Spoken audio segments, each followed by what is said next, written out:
Hello friends, তোমরা দেখছো আরবি কের স্টাডি। তো বন্ধুরা, আজকের এই ভিডিওটি বিশেষ করে তোমাদের জন্য খুবই গুরুত্বপূর্ণ। তোমরা যারা ডাব্লিউবিপি কনস্টেবলের ইন্টারভিউ দিয়েছো, অর্থাৎ তোমরা যারা ডাব্লিউবিপি কনস্টেবল 2024-এর ফাইনাল রেজাল্টের জন্য ওয়েট করে আছো, তো তোমাদের জন্য আজকে এই ভিডিওটি খুবই গুরুত্বপূর্ণ। তো বন্ধুরা, তোমরা জানো ডাব্লিউবিপি 2024-এর যে কনস্টেবল তার কিন্তু নাম্বার, অর্থাৎ যে সমস্ত ক্যান্ডিডেট মাঠে ডাক পেয়েছিল, যে 60,178 জন, তাদের কিন্তু নাম্বার প্রকাশিত করেছে। সেই নাম্বার প্রকাশিত হওয়ার জন্য একটা কেস পড়েছিল, তার ভিত্তিতে কিন্তু 10 তারিখে সেই লিস্টে দেওয়ার কথা ছিল। তো সেই হিসেবে নোটিশে কিন্তু বলা রয়েছে যে 10 তারিখের যে হাইকোর্ট যে লিস্টে বের করতে বলেছিল সেই অনুযায়ী কিন্তু সেই লিস্টটা কিন্তু প্রকাশিত করেছে।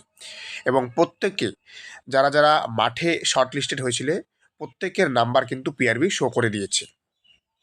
তো এখন কথা হচ্ছে, তাহলে তোমাদের ফাইনাল মেরিট কত যাবে? তো ফাইনাল মেরিটের কাট অফ বলার আগে তোমাদেরকে আমি বলে নেই, তোমরা যারা এই চ্যানেলে নতুন আছো তারা অবশ্যই চ্যানেলটিকে সাবস্ক্রাইব করবে, কারণ এই চ্যানেলে কিন্তু প্রতিনিয়ত পশ্চিমবঙ্গ পুলিশ পরীক্ষার যে কোনো আপডেট দেওয়া হয়। তাই তোমরা যারা পশ্চিমবঙ্গ পুলিশের প্রস্তুতি নিচ্ছ, তোমরা কিন্তু অবশ্যই চ্যানেলটিকে সাবস্ক্রাইব করবে। ওকে, তো তোমাদেরকে আমি ডাব্লিউবি কনস্টেবল 2024-এর ফাইনাল রেজাল্টের কাট অফ বলার আগে তোমাদেরকে আমি কয়েকটা কথা বলি। অনেকেরই নাম্বার শো হয়েছে, অনেকেরই নাম্বার 1 নাম্বার, 1.5 নাম্বার, 2 নাম্বার কম হয়েছে, অনেকেরই আবার 0.5 বেশি হয়েছে, অনেকের 0.5 বা কারো 1 নাম্বারও বেশি হয়েছে। তো এমনটা কেন হচ্ছে আমি তোমাদেরকে বলি। তোমরা হয়তো কোনো একটা কোশ্চেনে ভুল অ্যান্সার করেছিলে, সেটা তোমরা সঠিক ধরে নিয়েছো, কিন্তু তুমি জানো তুমি সঠিক করেছো, কিন্তু অ্যাকচুয়ালি কিন্তু ওই মার্কশিটে তুমি ভুল ফিল আপ করেছো। তো মেশিনে কখনো ভুল হয় না। মেশিন যদি তুমি ভুল করো তবেই মেশিন ভুল ধরবে, নয় কিন্তু যদি তুমি ঠিক করো সেটা ঠিকই হবে। অনেকেরই নাম্বার আছে, আমারই চেনা কয়েকজনের আছে যাদের নাম্বার একদম একুরেট এসেছে, যারা মানে বাড়িতে কোশ্চেন পেপার দিয়ে যেটা যারা কাউন্ট করেছিল একদম সেম টু সেম নাম্বার এসেছে, না কমেছে না বেশি হয়েছে। অনেকের 0.5 কমেছে, মানে একটা নাম্বার নেগেটিভ হয়েছে। এখানে একটা কোশ্চেন যদি নেগেটিভ হয় তাহলে কিন্তু 1.25 নাম্বার তোমার কিন্তু মাইনাস হচ্ছে। ব্যাপারটা কিন্তু বুঝবে, কারণ যদি একটা কোশ্চেন গলত হয় তাহলে কিন্তু 1.25 নাম্বার নেগেটিভ হচ্ছে। তো এখানে কিন্তু অনেকেই ভাবছে আরটিআই করবে, তো করো, সেটা তার পার্সোনাল ব্যাপার, আমি তাতে কিছু বলবো না। ওকে, এখানে সম্পূর্ণটা কিন্তু মেশিনের মাধ্যমে তোমাদের ওই মাসের দেখা হয়। তো এখন কথা বলি তোমাদের ফাইনাল কাট অফের ব্যাপারটা। তোমরা জানো আমাদের যখন শর্ট লিস্টেড করা হয়েছিল মাঠের জন্য, তখন কিন্তু এই যে কাট অফটা আছে অন স্ক্রিনে দেখতে পাচ্ছ, এই যে কাট অফটা, এটা কিন্তু শর্ট লিস্টের যারা মাঠে ডাক পেয়েছিল তাদের কাট অফ। তো তোমাদেরকে একটা কথা না বললেই নয়, অনেকেই civic reservation, ex serviceman reservation, তারপরে ভিলেজ পুলিশ রিজার্ভেশন নিয়ে অনেকেই মাতামাতি করছে। তো তোমাদেরকে একটা পরিষ্কার কথা বলে রাখি, এই যে অনেকেই বলছে কেস করবে, হ্যান করবে, তো সেটাতে যাচ্ছি না। তবে একটা কথা বলি, রিক্রুটমেন্টটা যখন নোটিফিকেশন আসে তখনই কিন্তু বলা রয়েছে যে হরিজন্টাল প্রসেসে রিক্রুটমেন্ট হবে। অর্থাৎ তোমাদেরকে বুঝিয়ে দেই, এই যে দেখতে পাচ্ছ ইউআর কত আছে 48.50, এটা হচ্ছে কি, এটা হচ্ছে ইউআর এটা হচ্ছে main category, UR main number. অর্থাৎ যারা ফ্রেশ ক্যান্ডিডেট আছে 48.50 যে পেয়েছে সে কিন্তু মাঠে ডাক পেয়েছিল। তো হরাইজন্টাল রিক্রুটমেন্টের নিয়ম হচ্ছে এটাই, এই মেন ক্যাটাগরি থেকে একটা নির্ধারিত কাট অফ রাখা হয়, অর্থাৎ একটা নির্ধারিত মাইনাস করে রাখা হয় কাট অফ। তার মধ্যে যতগুলো এক্স সার্ভিসম্যান আসবে, অর্থাৎ যার রিজার্ভেশন আছে, যেমন সিভিকের রিজার্ভেশন, ভিলেজ পুলিশের রিজার্ভেশন, ওই কাট অফের মধ্যে যারা আসবে তারা প্রত্যেকেই ডাক পাবে। তো দেখো এখানে 48.50 এসেছে মেন ক্যাটাগরি, এবং রিজার্ভেশনে রাখা হয়েছে হচ্ছে 42, অর্থাৎ কত ডিফারেন্স, 6.5-এর ডিফারেন্স।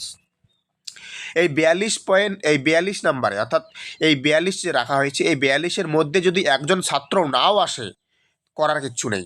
ওকে, যারা যারা এসেছে তারাই পাস করবে। এখানে তোমাদের ভ্যাকান্সি যতই থাক, ওকে, 1000 থাক, 1200 থাক, 500 থাক, সেটা দেখার দরকার নেই। এখানে হরিজন্টাল পদ্ধতিতে রিক্রুটমেন্ট হবে। তো মেন ক্যাটাগরি থেকে একটা নির্দিষ্ট ডিফারেন্সে কাট অফ রাখা হয়। ওই কাট অফের মধ্যে যদি 5 জন আসে 5 জনকেই মাঠে ডাকবে, যদি না আসে একজনকেও ডাকবে না। এটা হচ্ছে হরিজন্টাল নিয়মের, অর্থাৎ রিক্রুটমেন্টের প্রসেস। প্রত্যেকটা দেখো, এই যে দেখো এসসি কি আছে 39.25, তাই তো?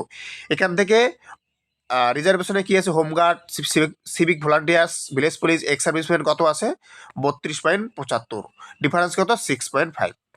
অর্থাৎ এই যে 32.75-এর মধ্যে যদি 5জনও আসে 5জনকেই মাঠে ডাকবে, যদি না আসে একজনকেও ডাকবে না। এটা কিন্তু হরিজন্টাল পদ্ধতি। ওকে, এখানে কেস করেও ওই যে বলছে যে তাদের রিজার্ভেশন ভর্তি হবে না, যদি কেস করে তাও এখানে কোনো লাভ নেই। ওকে, কেস ওটা কিন্তু পিআরবির পক্ষেই যাবে। ওকে, তো এটাই হচ্ছে কথা।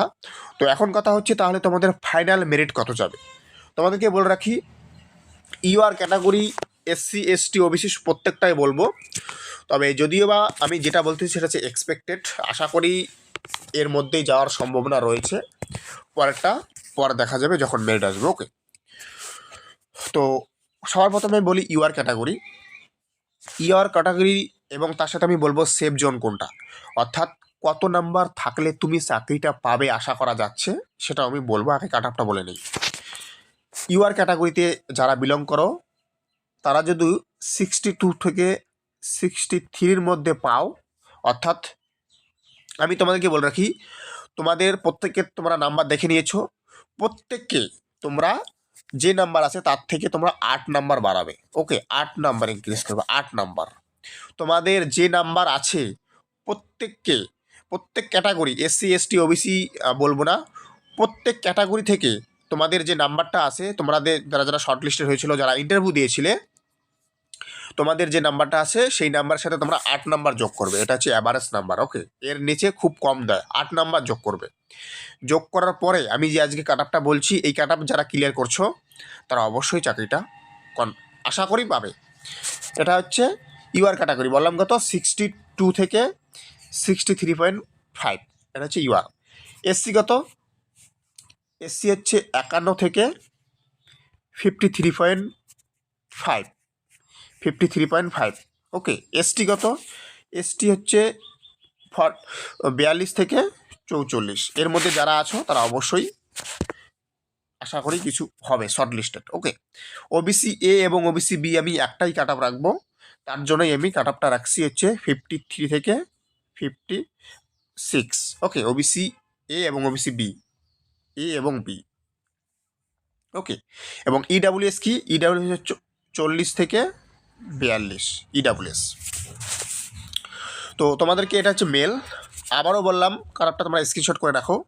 আবারও বললাম, তোমরা যে সমস্ত ক্যান্ডিডেট তোমরা যারা ইন্টারভিউ দিয়েছিলে, তোমাদের যে নাম্বারটা আছে, কারো যদি 50 থাকে, যে নাম্বারটা আছে, এসসি মনে করো 50 আছে, যে নাম্বারটা আছে এখান থেকে 8 যোগ করবে, তাহলে কত হলো 58। আমি সর্বোচ্চ কত বলেছি, এসসি বলেছি 53.50। তার মানে তুমি কাট অফটা ক্লিয়ার করছো, তাই তো? আশা করি তুমি শর্ট লিস্টেড হবে, অর্থাৎ তুমি professionally selected recruitment in the post of constable 2024, চান্সটা খুব বেশি। তো এই হচ্ছে কাট অফ। তো তোমাদের যদি কারো কোনো প্রশ্ন থাকে, এবং আরেকটা কথা বলে রাখি, সেফ জোন মানে কত নাম্বার বেশি থাকলে সেফ।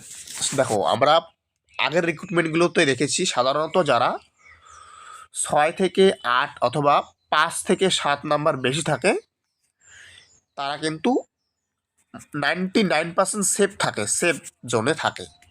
তারপরেও যারা কাটায় থাকে, যারা কাটায় পাস করে, এসি মনে করো 42-এ আসে, এসি মনে করো 41-এ আসে, তারা যদি 11 পায় বা তারা যদি 13 পায়, তাহলে কিন্তু তাদের চাকরিটা হয়। ওকে, এমনি সাধারণত যারা মানে মাঠে যে কাটাফে ডাকে তার থেকে 4, 5, 6, 7 বেশি থাকলে 99% বলা যায় যে সেফ জোনে আছে। ওকে, তো বাকিটা পরে দেখা যাবে।